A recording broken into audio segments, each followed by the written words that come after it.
ఓం శ్రీ మహాగణాధిపతయే నమః. ఓం శ్రీ పరమాత్మనే నమః.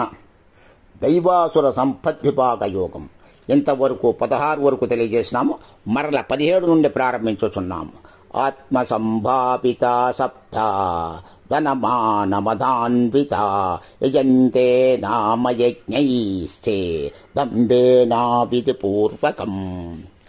వారు తమకు తామే గొప్పవారమని భావించుకొనుచు గర్వోన్మత్తులై ధన దురహంకారములతో కన్ను మిన్నుగానక ప్రమత్తులై శాస్త్ర విరుద్ధముగా ఆడంబర ప్రధానముగా పేరుకు మాత్రమే యజ్ఞములనాచరించుదురు. అహంకారము, బలము, దర్పము, కామము, క్రోధములకు వసులై ఇతరులను నిందించుచు తమ ఇతరుల శరీరముల యందును అంతర్యామిగానున్న నన్ను ద్వేషించుచుందురు. అట్లు ఇతరులను ద్వేషించు పాపాత్ములను, క్రూరులైన నరహదములను మాటి మాటికిని ఈ సంసారమునందు అసురీయోనులలోనే నేను పడవేయుచుందును.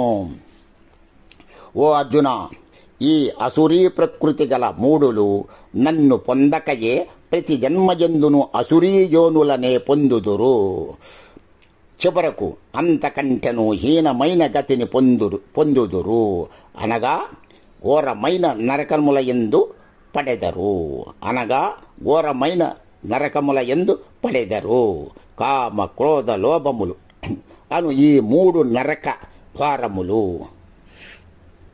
అవి ఆత్మనాశనమునకు కారణములు. అనగా మనుజుని అధోగతి పాలు చేయునవి. కనుక ఈ మూడింటిని త్యజింపవలెను. ఓ అర్జున, ఈ 3 నరక ద్వారముల నుండి బయటపడిన వాడు శుభకర్మలనే ఆచరించును. అందువలన పరమగతిని పొందును. అనగా నన్నే పొందును. శాస్త్ర విధిని త్యజించి యథేచ్ఛగా విశృంఖలముగా ప్రవర్తించువాడు సిద్ధిని పొందజాలడు. శాస్త్ర విధిని త్యజించి యథేచ్ఛగా విశృంఖలముగా ప్రవర్తించువాడు సిద్ధిని పొందజాలడు. వానికి ఇహపరలోక సుఖములు లభింపవు, పరమగతియు ప్రాప్తింపదు. తస్మాచాస్త్రం ప్రమాణం తే కార్యాకార్య వ్యవస్థితౌ జ్ఞాత్వా శాస్త్ర విధానోక్తం కర్మ కర్తు మిహార్వసి. కర్తవ్యం నిర్ణయించుటకు శాస్త్రమే ప్రమాణము కనుక శాస్త్రోక్త కర్మలను గూర్చి బాగుగా తెలుసుకొని అట్టి కర్మలను ఆచరింపుము.